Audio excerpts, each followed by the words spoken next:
Hello, and welcome to Tap That MTG, the show where we tell you everything we know about magic that's probably wrong, but fun to talk about.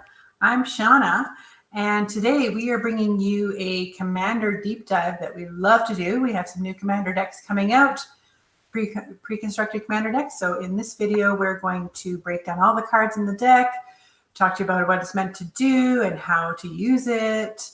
And if you wait and hang out with us until the end, we're going to talk about a couple little tweaks that you might enjoy and might get some ideas from. So without further ado, Leslie, tell us about this deck and its commander and what it's meant to do. Well, I would love to. So this is our Prismari Commander deck. It is about the theater kids. It is about being dramatic, about having fun, about waiting for the right time to just do the right thing. There's going to be a lot of copying of spells happening in this. In fact, it's pretty much all copying spells. So Zephi, Thunder Conductor, the one that is going to conduct this masterpiece that you are going to create in a commander game. He is a 4 mana cost 1/4. He has Magecraft, which is a new ability that's come out in Strixhaven. Whenever it's a keyword ability, and basically it does whatever it says on the card. So just read the card. The card tells you what that particular Magecraft is, and it's different from card to card. When you cast or copy an instant or sorcery spell, you get to scry 1. If that spell's mana value, converted mana cost, for those who have been playing Magic for a while, is 5 or greater, you get to create a 4/4 blue and red elemental creature token.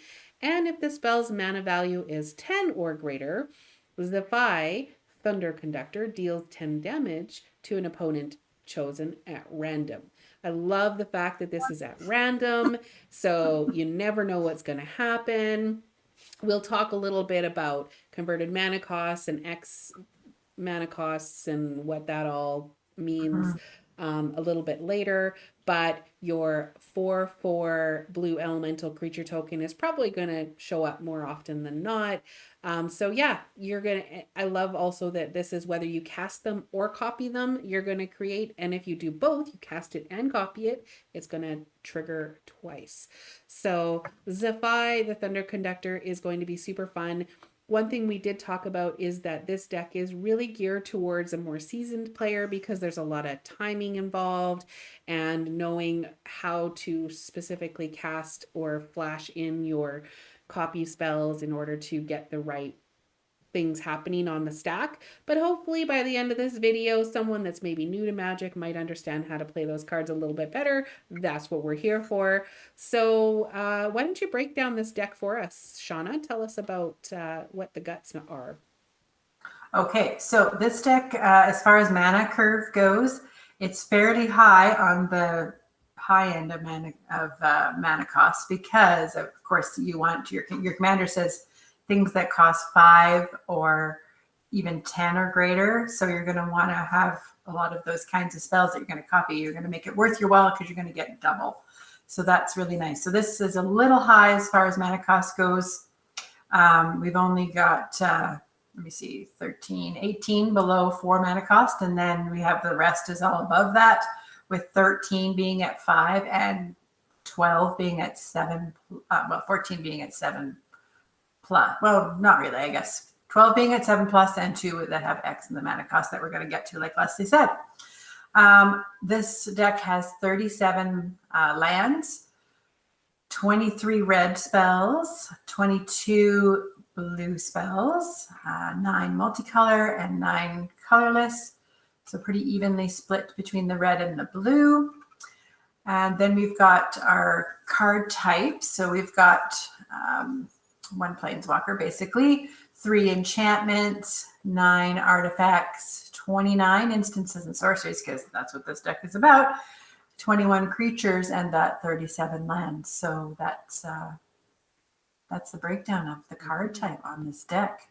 Leslie, tell us a little bit about this whole formula that we use in our breakdowns. Absolutely. So we like to evaluate decks based on a formula that we also use to build our own decks. So the formula is not a hard and fast, all commander decks should be this, but it's a pretty good gauge of whether your commander deck is going to run smoothly, and it happens to match up fairly well with what Wizards usually makes their precons with. So you're going to have one commander, of course. And then we recommend that you have about 15 cards that have ramp, 15 cards that have removal, 13 cards that have some form of card draw, 12 high impact cards. Those are the cards that are going to win you the game if you play them. And then other cards that support your deck or other win conditions or just are on theme would go within that, kind of the filler cards. And then we recommend about 34 lands.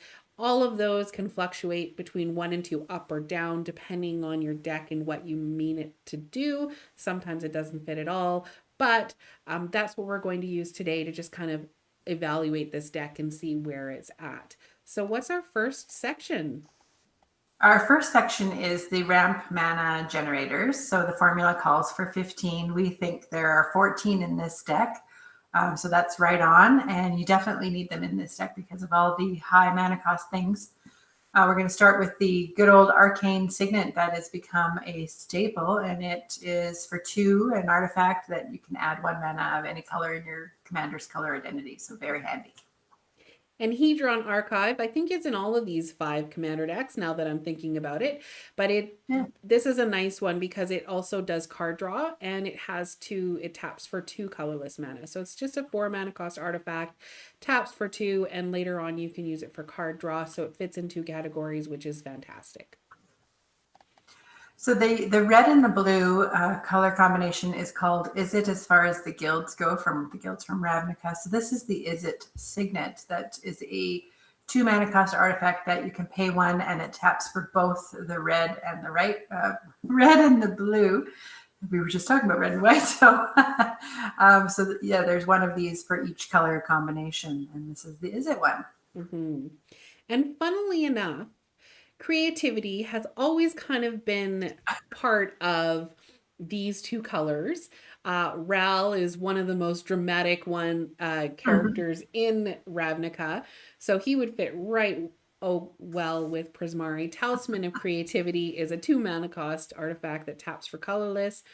You can also tap it to add blue or red, and it deals 1 damage to you. So you can take a little bit of damage and have it tap for a color. Mindstone is a 2 mana cost artifact that taps for colorless, and you can pay 1 and sacrifice it later on and draw a card. Such a good tool. And everyone loves a good turn 1 soul ring. So soul ring for 1, you can tap it for 2. Good little mana ramp there. If you don't get it turn 1, that's okay. It's still good. Then one of our new cards from Strixhaven is Letter of Acceptance for 3. This is such a cool little art piece here. You can tap it and add 1 mana of any color, or you can pay 2 and sacrifice your letter and draw a card. So fun. Mm-hmm. So Elementalist Palette for 3, whenever you cast a spell with X in its mana cost, you can put 2 charge counters on Elementalist Palette. I don't think there's a lot of cards currently in this deck with X in their mana cost, so you could possibly add more, but it taps for 1 mana of any color, or you can add any color for each charge counter on Elementalist Palette and spend this mana only to cost or to cast the X cost in spells.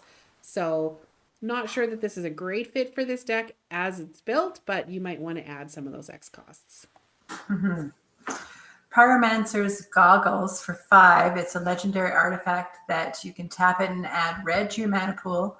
When that mana is spent to cast a red instant or sorcery, you get to copy it and you may choose new targets for the copy. So an extra copy of what you're already copying could be crazy. Mm-hmm. Just saying. Mana Geyser, very dramatic art on this card. For 3 and 2 red, it's a sorcery, and you can add a mountain or a red to your mana pool for each tapped land your opponents control. So everyone tapped out is doing a whole bunch of stuff. You can now do a ton of spells and copying spells all in one turn. So this deck is ultimately meant for you to do either a ton of stuff on somebody else's turn or a ton of stuff on your turn. So just be sure that your table's okay and knows that ahead of time that you're going to be taking a while. Yeah. You could be copying this. Yeah. Oh my gosh.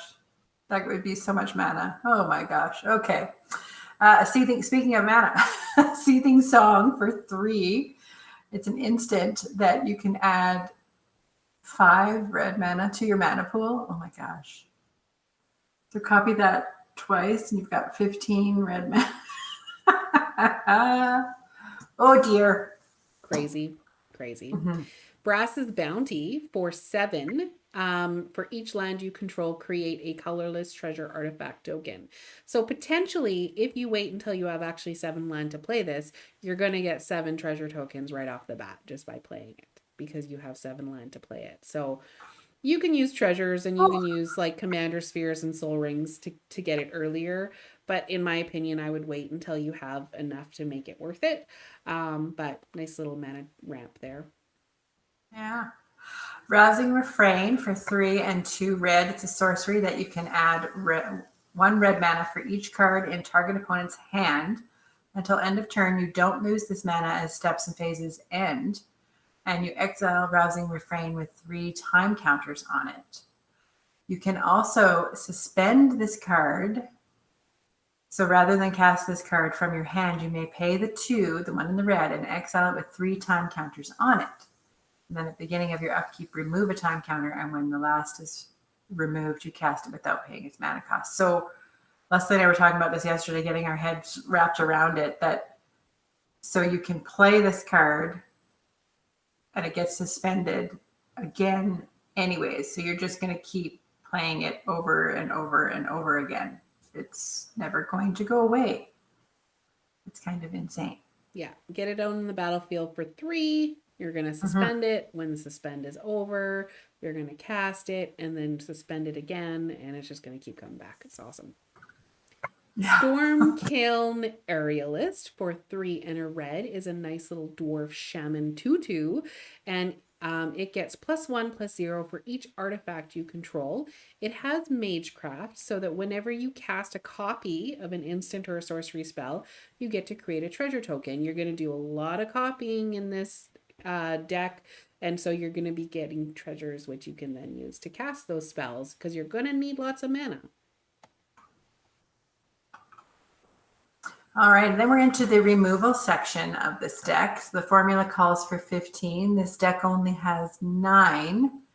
It is a copying kind of deck, so probably that's actually 18, because for every one of those, you're going to copy it. Right, so let's think about that. Blasphemous Act, I love this card. For 8 and a red, this spell costs 1 less to cast for each creature on the battlefield. That could be insane. And it's going to deal 13 damage to each creature. So it really punishes people like me who have lots of creatures out, and then they all die to this card. It gets rid of the big things too. Yeah. And of course, blue removal is often returning things to people's hands, and Aethergale is no exception to this. So 3 and a blue, 2 blue, you get to return 6 non-land permanents to their owner's hands. It doesn't have to be creatures. It can be their artifacts. It can be whatever, but basically just makes them cast it again. It slows them down. It's for when you're playing those people that are just like going way too fast, and you can just say slow the heck down, Leslie. Yes. This card, Fiery Fall, for 5 and a red. It's an instant that deals 5 damage to target creature, or you can use it for land cycling and go and get the land that you need, and bring it back later on. Yeah, that's awesome. Fiery Encore is a sorcery for 4 and a red. You can discard a card, then draw a card. Whenever you discard a non-land card, so an instant or sorcery or enchantment or artifact, this way, I guess non-land would be creatures as well. Fiery Encore deals damage equal to that card's mana value to target creature or planeswalker. This also has Storm. So what the heck is Storm? A lot of times we hear out there someone's playing a Storm deck. So Storm basically allows you to copy it for each other spell that was cast before that turn. So keep track on a little die or make little ticks, however you need to do that. And you're going to just copy this for however many spells you cast before that. So again, it can get tricky when you're copying and all that kind of stuff, but you will probably have to explain to everybody at the table why you get 5 copies of that. Right, Shauna? You do a lot of copying Yes, things, right? So you have to I kind of be have. like, and you often get that question, wait, what? Why do you get What 5 are you copies doing? of it? So you Yeah. have to like know the stack and kind of explain, okay, first this happens, then this happens, and this happens. Yeah. Infinity tokens, I find, has really helped with that because helped me keep track as well. Mm, Because then I can have a copy sitting there, yeah. kind of thing, your card. Volcanic Vision for 5 and 2 red is a sorcery that return target instant or sorcery card from your graveyard to your hand. It deals damage equal to that card's converted mana cost to each creature your opponents control. Then you have to exile this one, so you don't get to bring this one back, but still bring back Yeah. other stuff and deal tons of damage because these are expensive instances and sorceries. Yeah. So Resculpt is a 2 mana cost instant. Exile target artifact or creature. Its controller creates a 4/4 blue or red elemental creature token. So you could do it to your own, you could do it to theirs, whatever you need to do. But remember, they're going to get a 4/4 elemental creature token. So You can get rid of it. Eh. yeah, exactly. Traumatic Visions. It's very traumatic. For 3 and 2 blue, it's an instant counter target spell, or it has basic land cycling. Go and get your lands. Rampy, rampy. Yeah, another counter spell in here, Reinterpret for 2 and a blue and a red instant counter target spell. You may cast a spell with an equal or less a mana value from your hand without paying its mana cost. So not only are you countering something, you can now cast something of your own from your hand. It's 2 spells in one. I love it. Ether Sprouts, or spouts, not sprouts. It's blue. So it's water. For 3 and 2 blue, it's an instant for each attacking creature. Its owner puts it on the top or bottom of his or her library. Yeah, That's it's like crazy neat. settle the wreckage for blue. Oh. Except they don't go to the Crazy. graveyard. So now we're moving on to the card draw and tutor section. The formula says we should have 13, but this deck has 9. So again, not as many as we normally like to see, but you're going to be copying them. So hopefully that turns into 18 if you do it twice. So Serum Visions is a very sought after card, usually for blue, draw a card and scry 2. Really good value on that card with all the stuff that's happening. Ponder is another one of those cards that every blue player wants. It's for 1 blue. Look at the top 3 cards of your library, then put them back in any order. You may shuffle your library and then draw a card. So it's kind of, yeah, you get to pretty much figure out what you want to do next for the next couple turns. And Humble Defector allows you, it's a 2 mana cost 2/1, and you can tap it to draw 2 cards. Target opponent gains control of Humble Defector, and you can activate this ability only during your turn. So it's kind of neat that, again, in Commander, there's lots of politics that happen, and this allows you to give it to somebody else after you've had the benefits of it. Hopefully, they'd give it back to you at some point.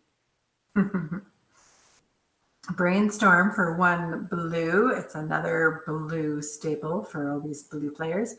It's an instant where you get to draw 3 cards, then put 2 cards from your hand on top of your library in any order.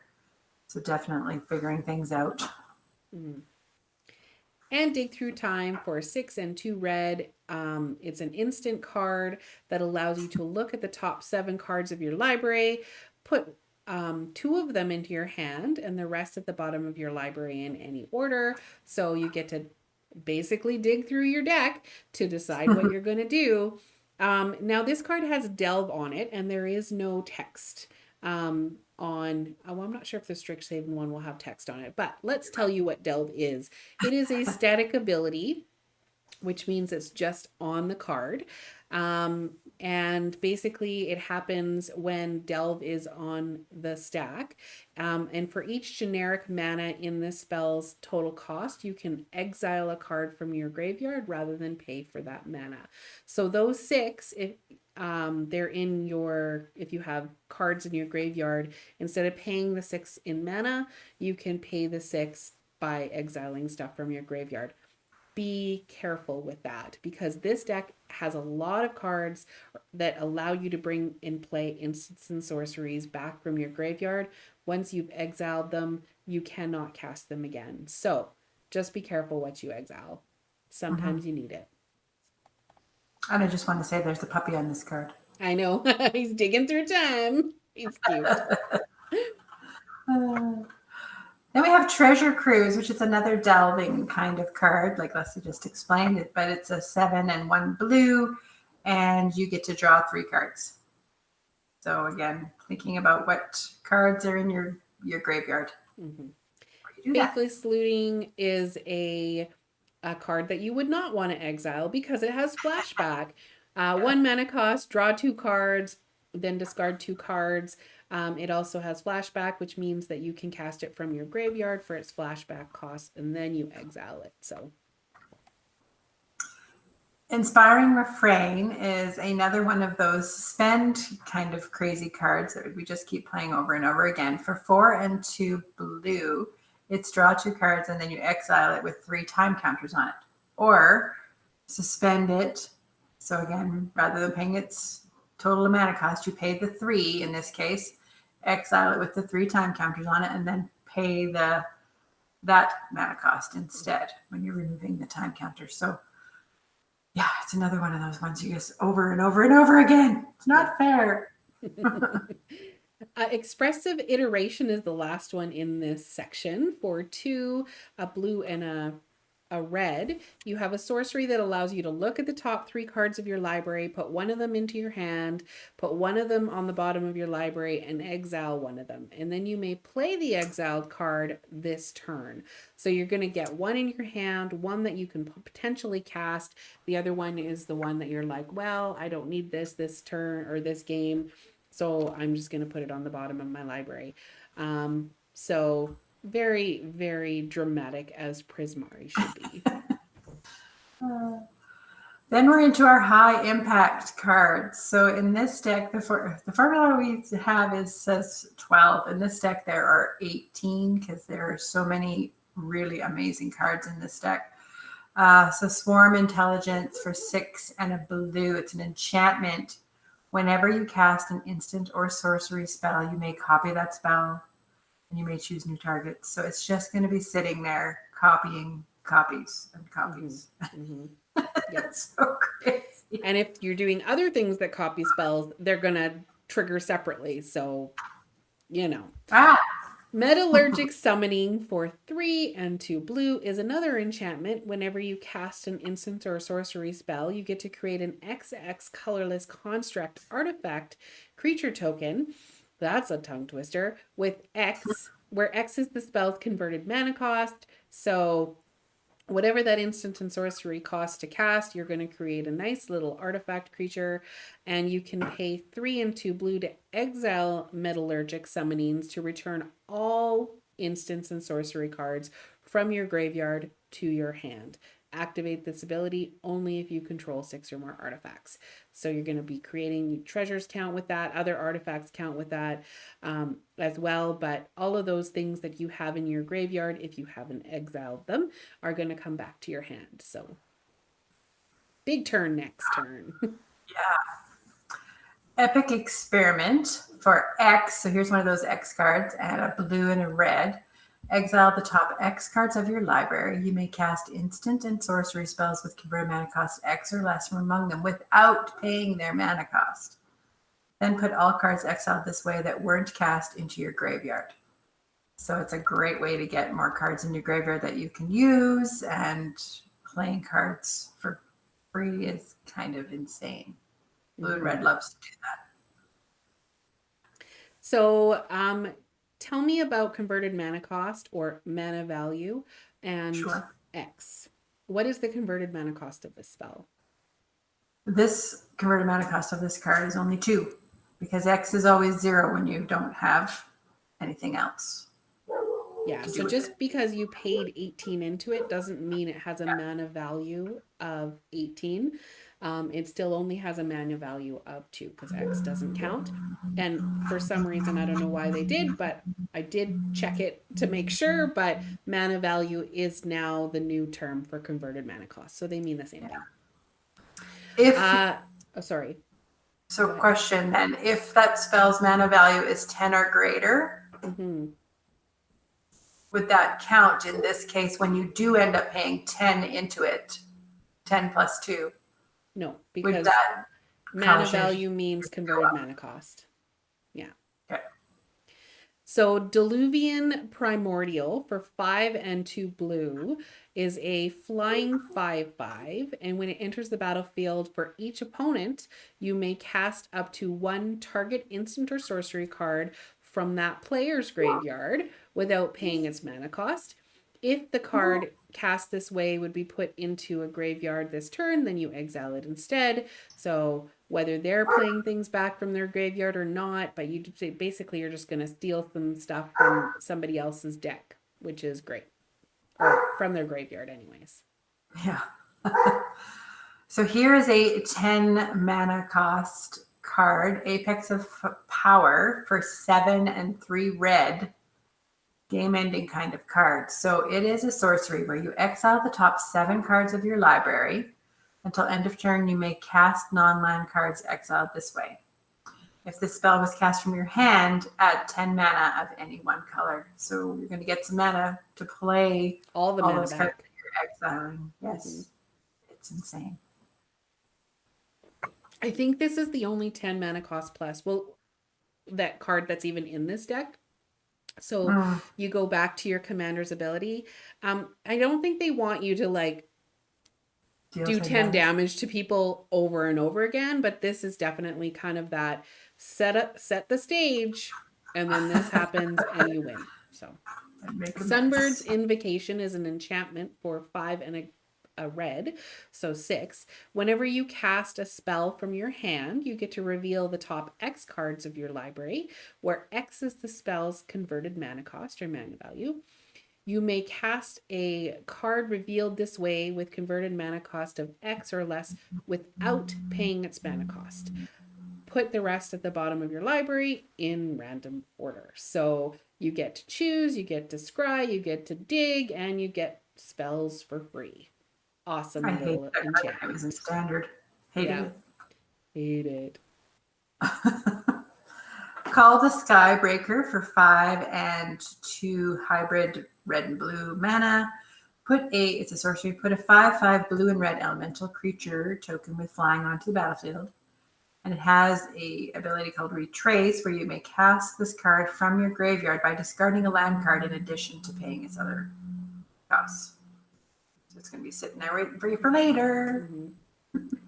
Yep, and Charmbreaker Devils for 5 and a red is a 4/4, and at the beginning of your upkeep, return an instant or sorcery card at random from your graveyard to your hand. So how you can do at random is you just turn your graveyard over or take all of the instants and sorceries out, shuffle them, and then have someone pull one out. Whenever you cast an instant or a sorcery spell, though, this guy gets +4/+0 until the end of turn. And if you're copying, no, it's casting instants or sorceries. That doesn't count for the copies. It just counts for each one that you cast.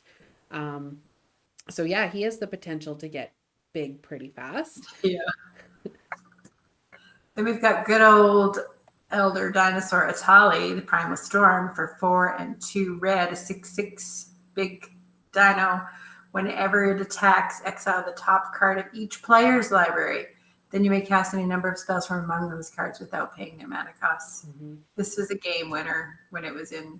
Well, it's a game winner card Yeah, because you're stealing their good stuff basically quite often. yeah, and you cast it for free, so Free. it's awesome.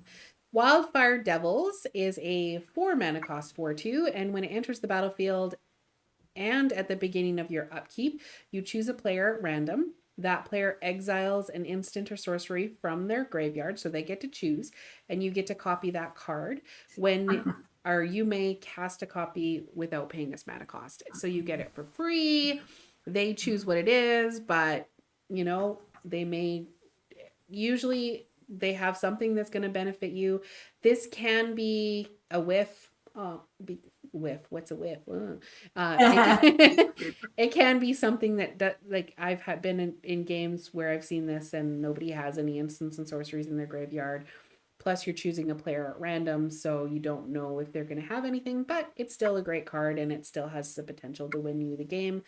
One thing I will say, because there's a lot of like on your upkeep or on your end step or when this happens or there's a trigger, there's nothing wrong with taking a moment to look at your board each of your turns and make sure that you're hitting each of your triggers. Don't let people that are seasoned players bully you into trying to play faster than you're comfortable with. You do have to kind of, you know, maybe practice with it a little bit. You don't want to take too long, but I definitely encourage newer players or people that are just getting back into Magic not to be afraid to play a deck like this just because you're worried you're going to miss something. If you're playing with the right people, they'll help you out. Yeah, for sure. We have Veyran, Voice of Duality. It is a 2/2 creature that you could use as a commander if you want, for 1 and a 2 in blue. Jeez, wow. One and a blue and a red. So 2/2 for 3, and has Magecraft. So whenever you cast or copy an instant or sorcery spell, it gets +1/+1 until end of turn. If you're casting or copying an instant or sorcery spell causes a triggered ability of a permanent you control to trigger, that ability triggers an additional time. So speaking of cards that are like, what? Complicated. This one is a little bit. You want to be able to get this +1/+1 as much as you can, and being able to have those triggered abilities happen more than once is really, really good too. So yeah, just take your time and read these cards. And So Muse Vortex is another X mana cost spell for X and 2. Exile the top X cards of your library. You may cast an instant or sorcery spell with mana value X or less from among them without paying its mana cost. Then put the exiled instant or sorcery card that weren't cast this way into your hand, so you don't even have to put them back in your library, and the rest on the bottom of your library, in any order. So you get rid of the chaff, you get your instants and sorceries that you want to use, and you get something for free. Great card. Creative Technique. This has got some cool art on it too. It is a 4 and a red sorcery that has Demonstrate. So one of the new mechanics. When you cast this spell, you may copy it. If you do, choose an opponent to also copy it. So you and your opponent are doing this. It's a nice political card. Shuffle your library, then reveal cards from the top of it until you reveal a non-land card. Exile that card and put the rest in the bottom of your library in a random order. You may cast the exiled card without paying its mana cost. But you and your opponent. So. Yeah. Octavia Living Thesis. This card is insane for 8 and 2 blue, so 10 mana cost.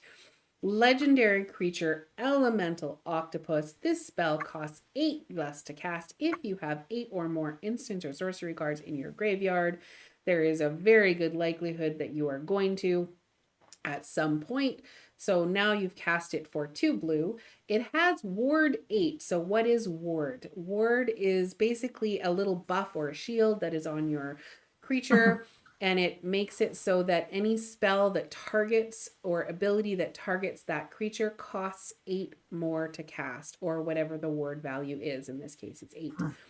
This card also has Magecraft. So whenever you cast a copy of an instant or sorcery spell, target creature has the base power and toughness of 8/8 until the end of turn.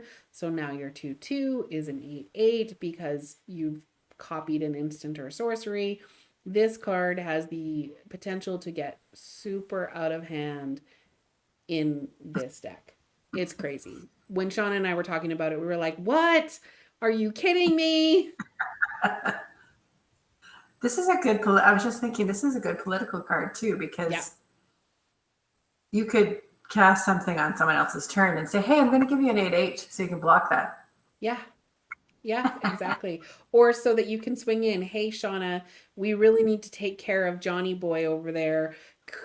If I give you an 8/8, will you attack him and then I attack him and then we can just, duke it out after that, right? Yeah. Oh my goodness, such craziness. Mhm. Infernal Project for 6 and a red. It is a trampling elemental, but it enters the battlefield with X+1 counters on it, where X is the total mana value of instant and sorcery cards in your graveyard. So again, you want to make sure you're casting this at a time when you have lots of stuff in your graveyard. But it's going to be a pretty nice trampling. Like huge, Do you know how much mana value or converted mana cost is in those instants and sorceries that are potentially in your graveyard? That's You why add, they're so expensive. and is it added all up? Yeah, the total mana value of instant Yeah. and sorcery cards, all of them. Not the number of cards, the values. This could be a 100. It's crazy. Radiant Performer, 3 and 2 red, is a flash creature for 2/2. So I'll get to flash in a second, but when Radiant Performer enters the battlefield, if you cast it from your hand, you choose a target spell or ability that targets only a single permanent or player. Copy that spell or ability for each other permanent or player the spell could target. Each copy targets a different one of those permanents or players. So there's a lot to digest in that card. But basically, to break it down, you're going to cast this for its flash cost. You're going to cast a spell, whatever that spell is. Let's call it Destroy Target Creature, just for the ease. So now you're going to cast Radiant Performer, and it goes on the stack. It's got flash, which means you can cast it as an instant. So it comes on, and when you cast that, you can copy this spell, which is Destroy Target Creature, because it's on the stack, for each other permanent or spell that could target. So it is each, so you can't just pick and choose. It's not just one other. So it potentially turns this just Destroy Target Creature, this one thing, into a board wipe. And the same is true for any other things. These can be your spells that you've cast that you're then going to respond to and play in response, or it can be somebody else's spell that they've cast and you're going to play that in response because it has flash. Hope that makes sense. Crazy. Elemental Masterpiece for 5, a blue and a red. A sorcery that creates 2 4/4 blue and red elemental creature tokens. You can pay 2 hybrid blue-red and discard this and create a treasure. If you need to get it later on, just put it in your bin and get a treasure instead. Mm-hmm. And then bring it back later. Yeah. So now we have a bunch of other cards. Our next section is other cards on theme, other win conditions, specialty cards. Formula says we should have 10 kind of support cards. This deck has 12 in our opinion.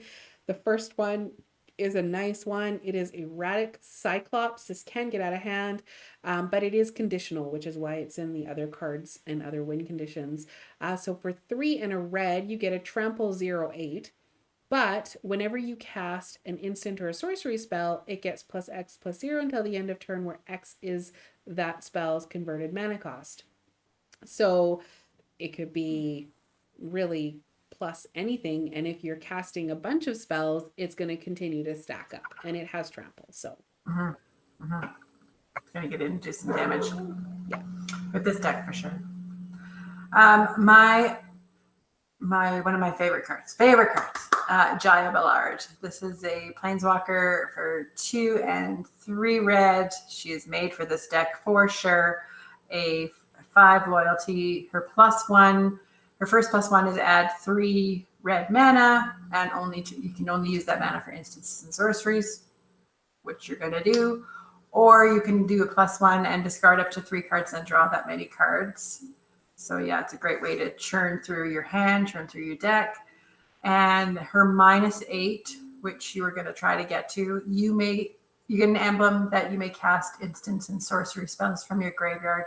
And if you do cast that spell, you do have to exile it. But if you ultimate her, it's kind of a game winner. Mhm. It's kind of crazy. Lots of stuff on one turn. That's what you're going to do. Mm-hmm. Living Lore is another great support card for 3 and a blue. It has no power and toughness, so let's find out what its power and toughness is. As Living Lore enters the battlefield, exile an instant or sorcery from your graveyard. Living Lore's power and toughness are each equal to the exiled card's converted mana cost.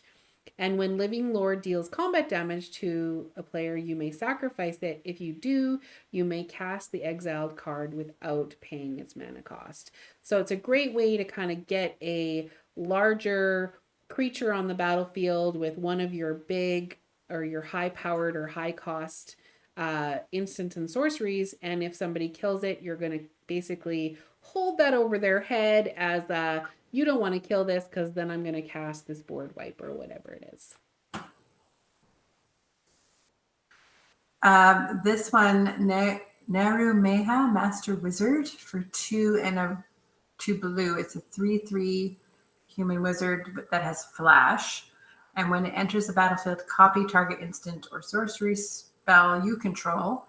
You may choose new targets, and other wizards get +1/+1. So this has been a good card since Dominaria for sure for that copy things. Yeah, that's another one of those. You play it as a flash, you're copying something that's on the stack, right? Yeah. And Dual Caster Mage does the same. It is a 3 mana cost, 2/2 wizard with whenever this enters the battlefield, copy target instant or sorcery spell.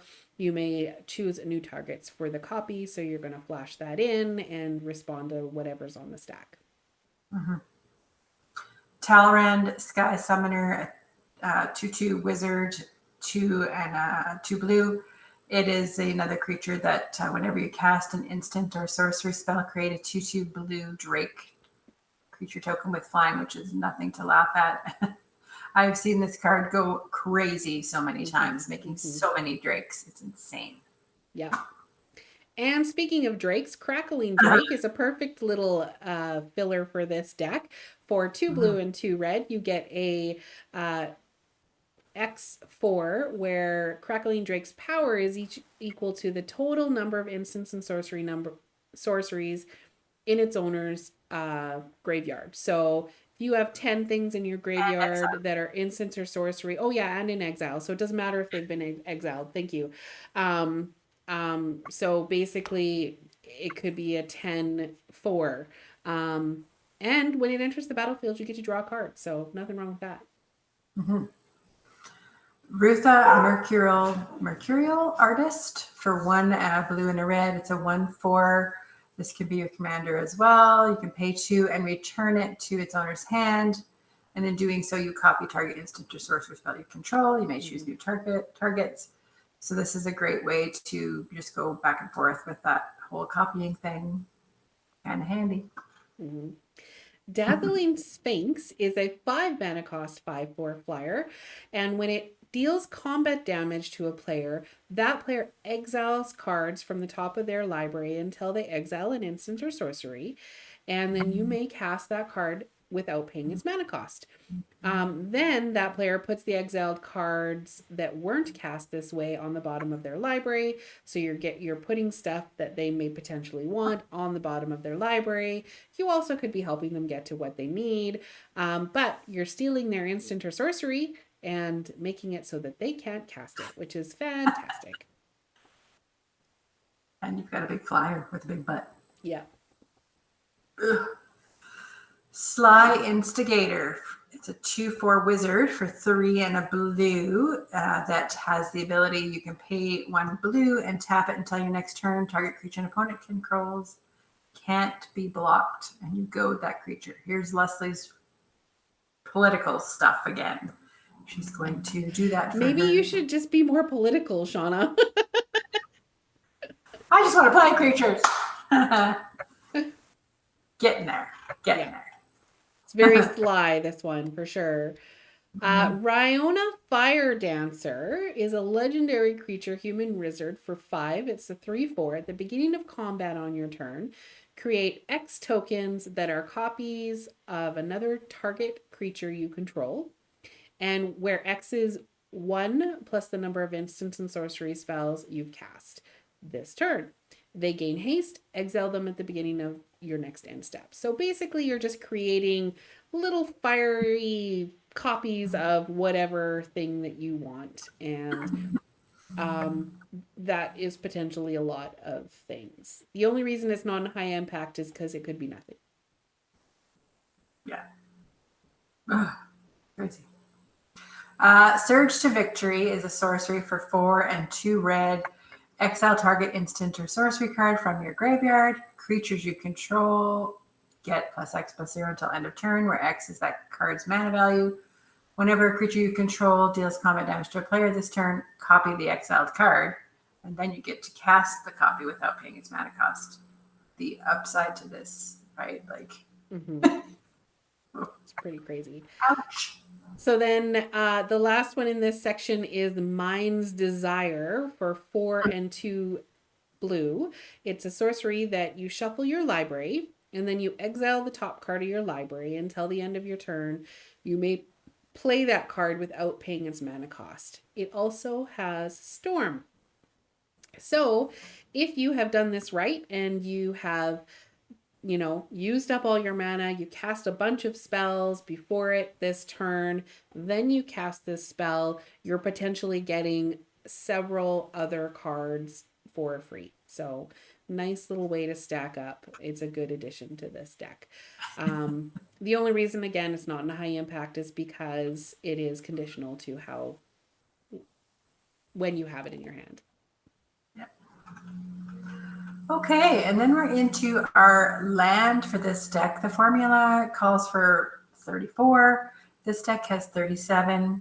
Again, it's got so many high mana cost sorceries and instances. You don't want to be short of mana. So this one, we've got some colorless mana for the Blighted Cataract, which is the colorless mana, but you can also use it to draw cards later on. Scavenger Grounds, it's another one that you can use to get rid of really dangerous cards out of other people's graveyards. Do be careful because it also is your graveyard, but you've already brought your stuff back, maybe, that kind of thing. And Majoring Network, it's another one that has, you put storage counters on it and removes the storage counters from it and you add more mana. So they're just little colorless manas that, or land that have little upsides to them as well. Mm-hmm. Then we've got Memorial to Genius that is just a taps for blue mana and you can sacrifice it to draw 2 cards. So it's really useful to have in this deck. Nice little group of lands that does other things, right? Other things. And then we have 3 cards in this deck that kind of tap for any mana of any color: Command Tower, Exotic Orchard, and Study All. One of them is your commander. One of them is land your opponent's control. And then the other is just add 1 of any color. It has a little scry to it, but it's nice to have some lands in there that will tap for anything. Mm-hmm. Then we've got a couple or 3 commander staples. Myriad Landscape for sure is one that you can use to go and get your basic lands that you're short of. And Temple of False God lets you have 2 colorless mana. And then in this deck, you're probably really going to want to see this Reliquary Tower because you're going to want to have no maximum hand size because you're going to be getting lots of cards. Especially if you return everything back to your hand from your graveyard, yeah, right? Exactly. You want so that. We also have 4 lands in this deck that have the cycle ability on them. So Desert of the Mindful, Desert of the Fervent, Forgotten Cave, and Lonely Sandbar. Great little options there. If you don't need a land, you can cycle them just to draw a card. Then we've, of course, also it's a two color deck. So we would need some land that gives us those 2 colors. So blue and red. So we've got the Is It Boiler Works, Shivan Reef, Prismari Campus, and the Temple of Epiphany. Those ones are the Boilerworks gives us the 2 colors, and the Reef can be colorless or the 2 colors. The Prismari Campus is, of course, a new card for this, so that's kind of nice. They also let us have that ability to scry on that one. And then Temple of Epiphany, those are just, the temples are awesome cards to let you scry as well. Mm. We've also got 10 islands and 9 mountains in this deck, so that rounds out our lots of mana for this deck. So we can play lots of dirty cards. All right, and now we're on to what you've all been waiting for. How would you tweak this deck? So of course, there's lots of ways to tweak every deck that's out there, and we would love to hear what you are going to do to this deck to tweak it. We talked about the fact that there's really only one instant or sorcery that's 10 mana cost plus. You could add some of those. You could add more X values to take advantage of your commander. But we found our top 10 that we think would be good synergy with this deck, or fill some of those gaps that this deck might have. The first one is Rack and Ruin. Every commander deck needs to be able to destroy enchantments and targets, and we didn't think that this deck had a lot of removal for artifacts. So for 3 mana, destroy 2 artifacts. You're getting 2 of them, which is great. And if you're playing against, say, the Lorehold deck and you copy this, you can get rid of 4. So there's a good option there if you need some more, or would like some more removal in this deck. The other thing we thought was missing, could use a little bit more, it was the card draw piece. Doesn't seem to be a ton of card draw in this deck, but it's really great to have a 2/2 Archmage Emeritus from the new Strixhaven set that it only costs 2 and 2 blue to have another wizard. So that helps with the wizard synergy that's going on. And Magecraft, whenever you cast or copy an instant or sorcery spell, which you're going to be doing multiple times, possibly, you get to draw a card. So that really helps that card draw piece with this deck in particular. Yeah, and because you may not have a lot of creatures on the battlefield because you're doing a lot of instants and sorceries, you could just win the game by inciting a rebellion. So for 4 and 2 red, you have a sorcery that for each player, incite rebellion deals damage to that player, each equal to the player's, each creature the player controls equal to the number of creatures they control. So yeah. Basically, everyone has this huge board and you don't, you can punish them for it and copy it. And so we think that would be a good addition. Yeah. Then we have Risk Factor again for that card draw piece. It's for 2 and a red, a little instant that target opponent may have it deal 4 damage to them. If they don't, then you get to draw 3 cards. And this has Jumpstart, so you get to play it again from your graveyard and then you exile it. So it's a great way to get lots of cards. Yeah. Or do damage. 1,000-Year Storm, the card everybody loves to hate. For 4 and a blue and a red, it's an enchantment. Whenever you cast an instant or sorcery spell, you just automatically copy it for each other instant or sorcery spell you've cast before it this turn. It has Storm in the title for a reason, and you may choose new targets for the copies. So it is an expensive card. So weigh your pros and cons. It is also something that will probably up the power of this deck quite substantially. So just depends on your play group and whether you want to keep it at a certain level or not. So might be a good addition. Yeah. We have Ral, Storm Conduit, another planeswalker that you might want to put in here for 2 and a blue and a red. It is a 4 loyalty planeswalker that says whenever you cast or copy an instant or sorcery spell, it's just going to deal 1 damage to target opponent or planeswalker. It's just, you're going to be doing lots of damage with this deck. +2, scry 1. That's so good. And it's -2 is when you cast your next instant or sorcery spell, you copy it and you may choose new targets. So it really helps that whole copying synergy. And we really thought Niv Mizzet Parun would be a really good addition to this deck. For 3 blue and 3 red, he is a dragon that cannot be countered, which is great. He's a 5/5. Whenever you draw a card, it's going to do 1 damage to any target. But whenever a player casts an instant or a sorcery card, spell, you get to draw a card. So you're going to cast something, then you're going to replace it immediately in your hand, do 1 damage to someone or somebody's creature. And this happens on their turns when they're casting instants or sorceries as well. So this guy has the potential, if he's put in this deck, to be one of those high-powered cards. Yeah. Then we thought the little Spectacle Mage would be a good little addition, and it's a little new card that won't cost you much money to have, and you'll probably get a copy of this. So for 1 and a blue and a red, you get a little 2/2 flyer that makes your instant and sorcery spells that you cast with converted mana cost of 5 or more cost 1 less. So with this deck, he's a good little guy. He's going to help you out, and he's a flyer. So nice.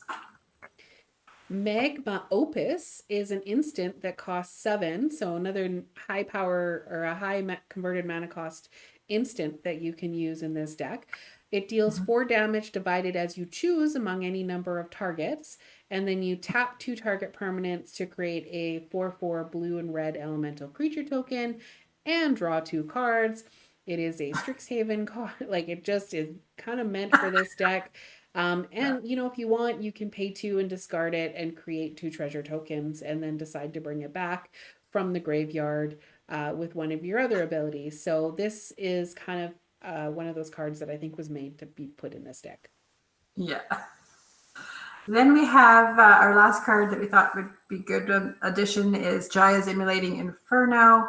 It's one of those X cards, so X and 2 red. It's a legendary sorcery, so you have to have a legendary creature or planeswalker out on the battlefield, but of course that's your commander. There's other legendaries as well.